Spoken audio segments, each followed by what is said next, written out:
Bom, vamos lá.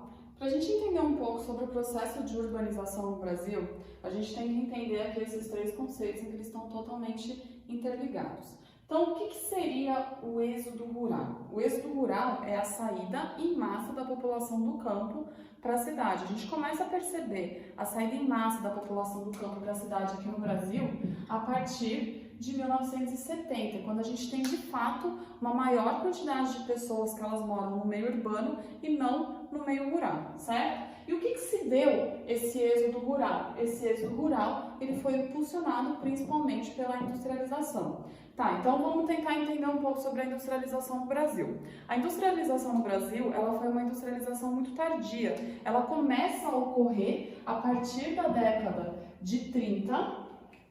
Então, se a gente pensar na Revolução Industrial que ela acontece no século XVIII, no Brasil a gente vai ter, então, essa Revolução Industrial, essa industrialização acontecendo apenas no século XXI. Mas apesar dessa industrialização ela ter sido muito tardia, ela foi uma industrialização muito eficiente.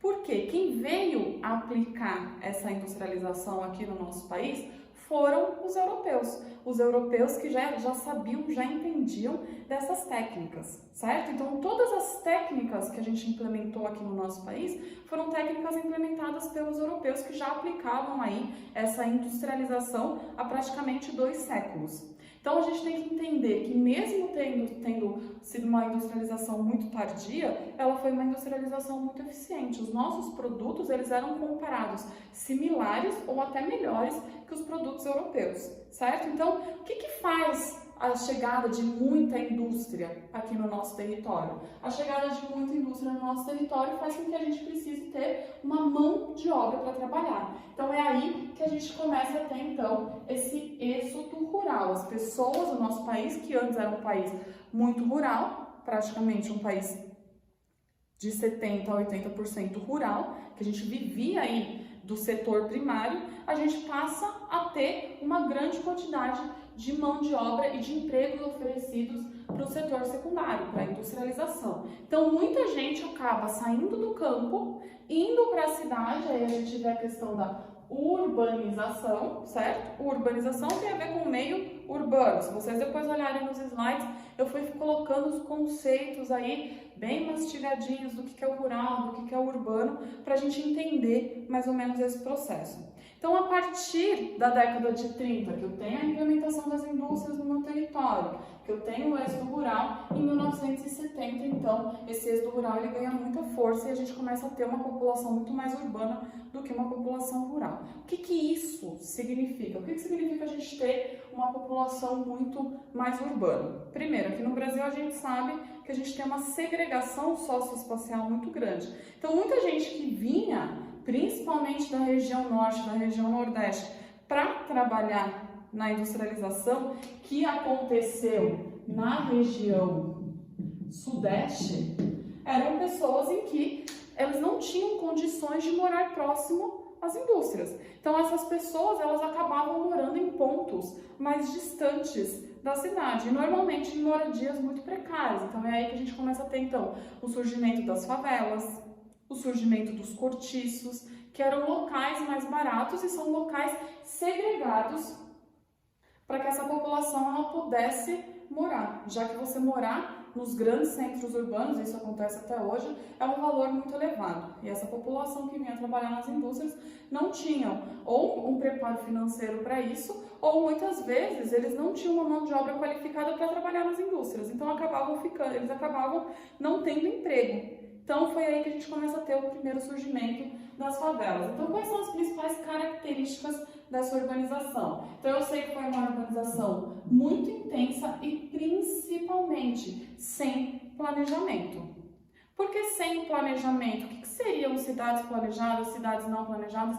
Eu coloquei isso nos slides também, a gente vai discutir na nossa aula no Zoom. Sem planejamento é que o Estado ele não conseguiu organizar, ele não planejou a chegada intensa dessa população. Então é aí que a gente tem as pessoas elas indo para as favelas, uma favela em que você não tinha rede de saneamento básico, de água, esgoto, muitas favelas até hoje não tem, um transporte público eficiente, que isso também não acontece até hoje, e moradias totalmente precárias, normalmente em locais de grande risco. Então a gente vê aí acontecendo com muita frequência deslizamentos em favelas, a gente vê acontecendo com muita frequência incêndios. Tudo isso é por conta de um planejamento, de um crescimento total sem planejamento. E aonde é que se deu esse planejamento? A gente tem esse planejamento principalmente acontecendo na região Sudeste, que foi a região que recebeu as indústrias. Gabi, por que a região do Sudeste que recebeu as indústrias? Primeiro, a região Sudeste, São Paulo, o eixo ali, São Paulo, Rio de Janeiro, era o eixo mais rico do nosso país. São Paulo era muito rico por conta do café.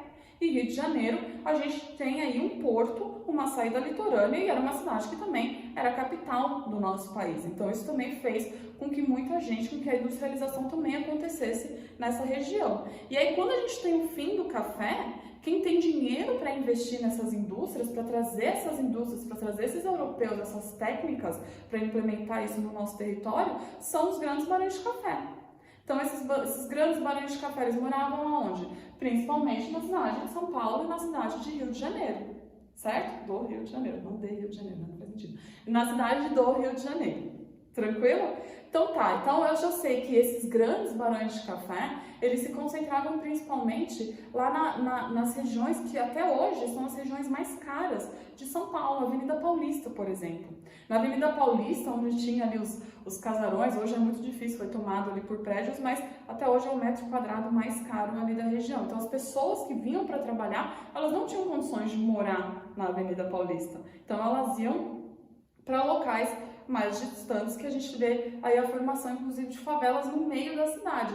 São Paulo, a gente tem um exemplo de Paraisópolis, ou então o Rio de Janeiro, isso mostra cada vez mais, porque o Rio de Janeiro é um território muito complicado de ser ocupado.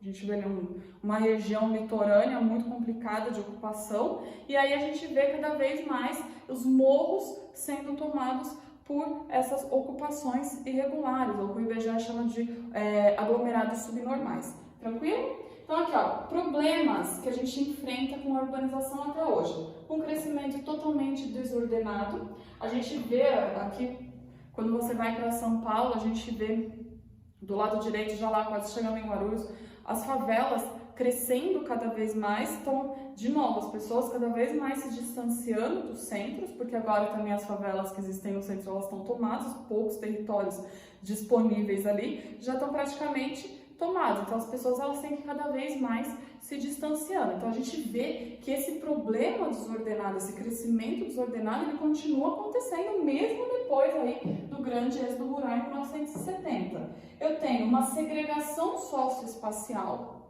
O que seria essa segregação? Nem todo mundo tem um acesso à cidade, tem um acesso ao básico da cidade, ao transporte público, ao saneamento básico, à energia elétrica. Muitas vezes nas favelas a gente não tem isso, e aí isso leva ao desemprego e à violência e todos os problemas que a gente tem enfrentado hoje, certo? Pessoal, na aula do Zoom a gente vai tratar aí alguns conceitos também ligados à urbanização, o que é uma cidade global, o que é uma região metropolitana e o que é uma hierarquia urbana, certo? Então não percam aí nossa aula hoje às 8 horas. Beijos para vocês!